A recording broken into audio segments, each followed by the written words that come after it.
मैं उदाहरण दूं? उदाहरण दे देती हूँ सर, मांग रहे हैं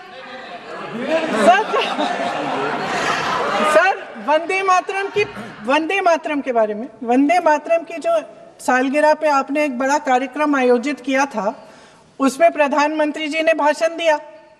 उसमें उन्होंने कहा कि 1896 में पहली बार गुरुदेव रविंद्रनाथ टैगोर ने ये गीत एक अधिवेशन में गाया। उन्होंने ये नहीं बताया कि क्या कौन सा अधिवेशन था, महासभा, हिंदू महासभा का अधिवेशन था, आरएसएस का अधिवेशन था, किस बात से कतरा रहे थे कि ये कांग्रेस का अधिवेशन था। और उदाहरण दूं कि मैं अपना भाषण जारी रखूं? दे रही हूं, अरे दे रही हूं।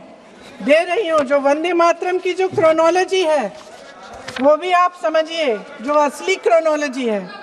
1875 में महाकवि बंकिम चंद्र चट्टोपाध्याय ने इस गीत के पहले दो अंतरे लिखे, जो आज हमारे राष्ट्रगीत घोषित हुए हैं, मतलब जो घोषित हुए थे और जिसको हम आज अपना राष्ट्रगीत कहलाते हैं। ये पहले दो अंतरे लिखे 1882 में, 7 साल बाद उनका एक उपन्यास प्रकाशित हुआ, आनंद मठ। उस उपन्यास में यही कविता उन्होंने प्रकाशित की, लेकिन इसमें 4 अंतरे जोड़ दिए। 1896 में कांग्रेस के अधिवेशन में गुरुदेव रविंद्रनाथ टैगोर ने पहली बार ये गीत गाया। 1905 में बंगाल के विभाजन के खिलाफ आंदोलन के समय वंदे मातरम जनता की एकता की गुहार बनकर गली गली से उठा। गुरुदेव रविंद्रनाथ टैगोर जैसे महान स्वतंत्रता सेनानी इस गीत को खुद गाते हुए बंगाल की सड़कों पर उतरे। विद्यार्थियों से लेकर किसानों तक, व्यापारियों से लेकर वकीलों तक, हर कोई ये गीत गाने लगा। इस गीत की शक्ति को समझिए। ब्रिटिश साम्राज्य इसको सुनकर कांपता था और हमारे देशवासी इसको सुनकर वे मन बनाते थे, वे हिम्मत बनाते थे कि इस भयंकर साम्राज्य के खिलाफ सत्य और अहिंसा के नैतिक हथियारों को लेकर शहीद होने की तैयारी करते थे। ये गीत मातृभूमि के लिए मर मिटने की भावना को जगाता है। इस गीत की शक्ति ये है, इस गीत का हमारे देश से जुड़ाव ये है। लेकिन 1930 के दशक में हमारे देश में जब सांप्रदायिक राजनीति उभरी, तब ये गीत विवादित होने लगा। 1937 में, अब ये मैं दूसरा उदाहरण देने वाली हूँ क्योंकि प्रधानमंत्री जी ने अपने भाषण में इसका उल्लेख किया और गलत किया, इसीलिए मैं इसके जो सच्चे जो तथ्य हैं वो आपके सामने रख रही हूँ। 1937 में नेताजी सुभाष चंद्र बोस कांग्रेस का अधिवेशन कलकत्ता में होने जा रहा था, उसका आयोजन कर रहे थे।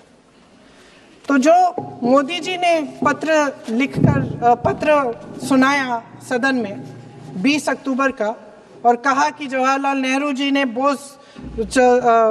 नेताजी को ये चिट्ठी लिखी और ये कहा कि इस पर चर्चा होनी चाहिए, उससे पहले 3 दिन पहले नेताजी सुभाष चंद्र बोस ने पंडित जवाहरलाल नेहरू को एक चिट्ठी लिखी थी, जिसका जिक्र आपके प्रधानमंत्री ने नहीं किया। और इस चिट्ठी में सुन लीजिएगा,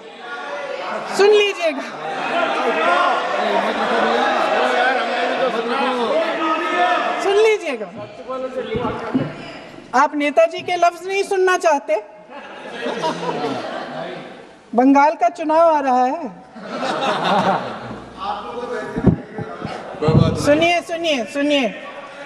सुनिए। हाँ, कोई बात नहीं, हम तो देश के लिए हैं, हम देश के लिए हैं। आप चुनाव के लिए हैं, हम देश के लिए हैं। हम जितने भी चुनाव हारे, हम यहाँ बैठे रहेंगे और आपसे लड़ते रहेंगे और आपकी विचारधारा से लड़ते रहेंगे, अपने इस देश के लिए। अपनी इस मिट्टी के लिए लड़ते रहेंगे, आप हमें रोक नहीं सकते।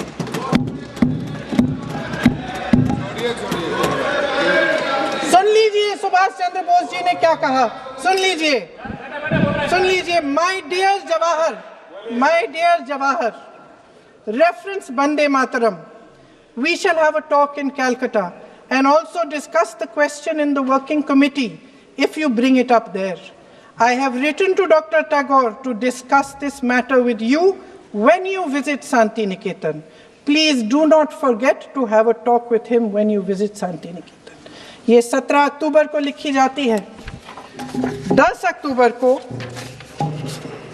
नेहरू जी इसका जवाब देते हैं और आपके और 20 अक्टूबर को, हाँ ठीक है, 20 अक्टूबर को नेहरू जी इसका जवाब देते हैं। इस जवाब की एक पंक्ति प्रधानमंत्री जी ने सुनाई, बाकी पंक्तियां क्यों नहीं सुनाई? क्योंकि उनमें नेहरू जी क्या कह रहे हैं? There is no doubt that the present outcry against Vande Mataram is to a large extent a manufactured one by the communalists. Whatever we can do, whatever we do, we cannot pander to communalists' feelings, but to meet real grievances where they exist. I have decided now to reach Calcutta on the 25th morning. This will give me time to see Dr. Tagore as well as other friends. समझ रहे हैं आप? प्रधान चुप है तो समझ ही गए होंगे। फिर क्या होता है? फिर नेहरू जी कलकत्ता जाते हैं और गुरुदेव जी से मिलते हैं और उसके अगले दिन गुरुदेव जी एक चिट्ठी लिखते हैं जिसमें वो लिखते हैं, अंग्रेजी में चिट्ठी है, उसका एक अंश मैं आपको हिंदी में बता देती हूँ, जिसमें गुरुदेव जी कहते हैं कि जो 2 अंतरे हमेशा गाए जाते थे उनका महत्व इतना गहरा था कि उस हिस्से को कविता के शेष हिस्से तथा पुस्तक के उन अंशों से अलग करने में उन्हें कोई कठिनाई नहीं थी। उन्होंने ये कहा कि स्वतंत्रता संग्राम में हमेशा से वही 2 अंतरे ही गाए जाते थे और उनको गाते हुए कुर्बानी देने वाले सैकड़ों शहीदों के सम्मान के लिए उन्हें ऐसे ही गाना उचित रहेगा। उन्होंने यह भी कहा कि बाद में जोड़े गए अंतरों का सांप्रदायिक मायना निकाला जा सकता है और उस समय के माहौल में उनका इस्तेमाल अनुचित होगा।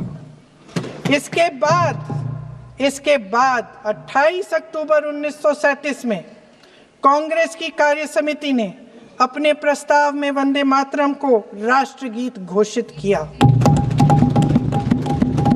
उन्हीं दो अंतरों को कार्य समिति की बैठक में महात्मा गांधी जी, नेताजी सुभाष चंद्र बोस, पंडित नेहरू, आचार्य नरेंद्र देव जी, सरदार पटेल जी, गुरुदेव रविंद्रनाथ टैगोर जी सब मौजूद थे।